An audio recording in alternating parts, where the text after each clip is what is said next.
Woke up today to everyone screaming about World War III. Like my entire Twitter timeline was filled with it. And I was like, what? Did Tim Pool make another video that went viral? What happened? Has Russia used nuclear weapons? Is China invading Taiwan? No, it's Middle Eastern shit. Ah, okay.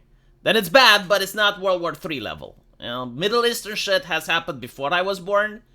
It's happening while I'm alive, and probably after I'm dead, you will still have Middle Eastern shit. Now, there was a time when Trump was into office and he was actually getting people at the table, but that time has passed, so it's back to business as usual in the Middle East.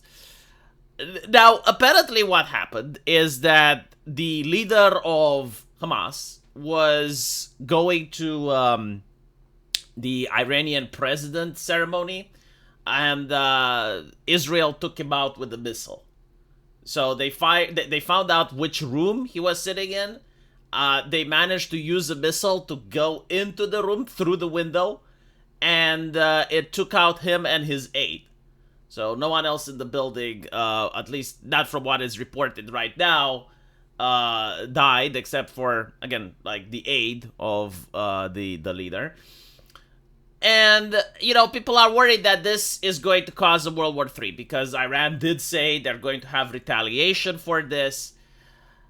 But the thing is, that's what Iran usually says. And we noticed, especially with the United States, that they will often have like a display of force just to show that they did something, but they don't really actually want to do anything.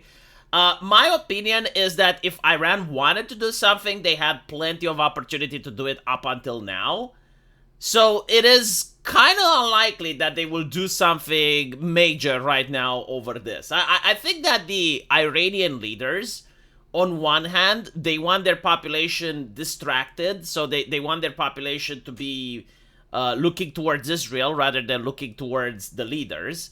And the leaders just want to live comfortable lives. They don't want to deal with rockets going through their windows. They don't want to deal with any of this. They just want to live comfortable, luxurious lives. And in order to do that, they have to keep their own people in check. That is my opinion, as coming from Eastern Europe, from a place that did have communism and did have authoritarianism, and knowing how the dear leaders like to think. That is my assessment of the situation. Now, I may be wrong. We'll see in the future. But again, I don't believe that this is going to spark World War III. I do believe, however, that is going to increase tensions in the region. That is definitely something that will happen. I think that if Iran does what they did up until now, they will target like some objective, some military objective, and they will launch a lot of rockets on it. Usually, they will tell the United States and Israel, hey, we're bombing this, get your men out. But the problem is that Israel also wants to show a display of strength, so like it will probably escalate a little bit, but not to World War III levels, right? Now, with that out of the way, why did Israel do this? Well, obviously it's the political clout, right? Because they wanted to get this guy ever since the terrorist attacks on their soil. So now the Israeli government is going to get a lot of approvals ratings. But more importantly, I think it's a display of strength and showing a message. I mean, they probably could have taken him out before he went on Iranian soil, but they did it just to show that they could. They did it just to show that, yeah, like, you're not safe, pretty much. And the way they did it, right? Like, they could have used a sniper, they could have used anything else, but instead, they're using a rocket that goes through a window and takes someone out in a hotel room that they also managed to find out where that hotel room is going to be. The only way I can interpret this from an international point of view is that they wanted to show that they have the capability of performing something like this. So yeah, this is why I think that the response is going to be limited, because they took into account the potential for a response. Now, the reason that it actually makes things worse in the region is that now Qatar is coming out and they're basically saying that this was a hideous act. They do not condone it. They're standing against it. And this was happening in a time where relations were actually calming down. Again, like during the Trump era, you had many of these Islamic nations coming to talks with Israel, starting to tone down the rhetoric, starting to realize, okay, well, maybe we can just trade and have like normal relationships.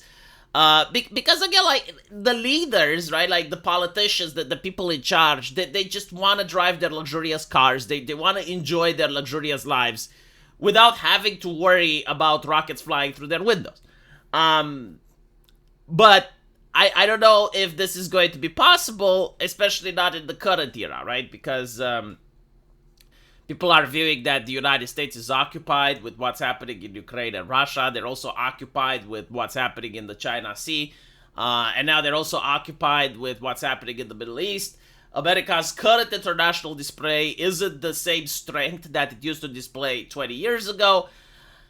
So a lot of people are taking advantage of that. You know, this is why I like America to show strength and be able to project its power on the international scale, because when that happens, people fall in line. And when people fall in line, you don't have rockets flying through windows. You don't have terrorist attacks on Israeli soil. You don't have this stuff, you know. But it is what it is. I do think like one of the risks to a potential conflict, which in my opinion, won't start from the Middle East, is the fact that there is an ammunition crisis going around right now. So due to the conflict in Ukraine, a lot of artillery shells have been expanded, and there's just so much ammunition in the world that goes into one conflict. To the point where if another conflict were to start, people may think, oh, well, maybe the West doesn't have ammo, right? Like maybe they're running out. So this is also due to the fact that many states, part of NATO, came out and said, oh, we're running low on ammunition, which is something that you shouldn't really announce. Like, it's something that you shouldn't really say in public, because, again, projecting weakness invites aggression. You want your opponents to think that, no, you actually have plenty of ammo. In fact, you're shitting ammunition while you're on the toilet. Like, that is the type of rhetoric that I want to hear from our governments. Even if it's false, like, that is what they should say in order to dissuade other people from starting conflicts. This is assuming people don't want the World War III, right? Because I don't. I don't know about you, but I personally don't like the concept of nuclear warfare because everyone loses. Or even trench warfare like we're seeing in Ukraine. So that is the type of rhetoric that you'd expect strong leaders to have. Not, oh, we're running low on ammunition. We just don't know what to do, you guys. And yeah, that's not very reassuring. But anyway, right, let me know what you guys think. Forgot to mention, this is also going to increase polarization in Europe and the United States between the left and the right. Because right now, from what I noticed, the mainstream right, like we're not talking about other factions, we're talking about like the mainstream is obviously, if not pro-Israel, they're definitely not pro-Palestine, right? So like, if you look at the MAGA movement, like many of those members, even the ones that aren't 100% or on board with the pro-Israel rhetoric, they're definitely not pro-Hamas, so like they're neutral.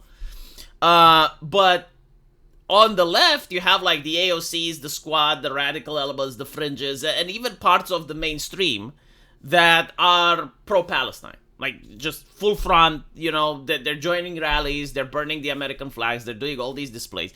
And it's even worse in Europe, because in Europe, you have entire populations that were brought over from the Middle East. So when you do that, you also bring over the conflicts and the mentality that comes with it. So it's going to polarize things even more. If anything, like, this is actually going to be difficult for the Europeans' leaders to manage. And we may even see a couple of rallies and protests in the Western Europe side of things. But anyway, let me know what you guys think. Definitely not World War III. Tim Pool can calm down. And I'll see you in the comment section. Take care.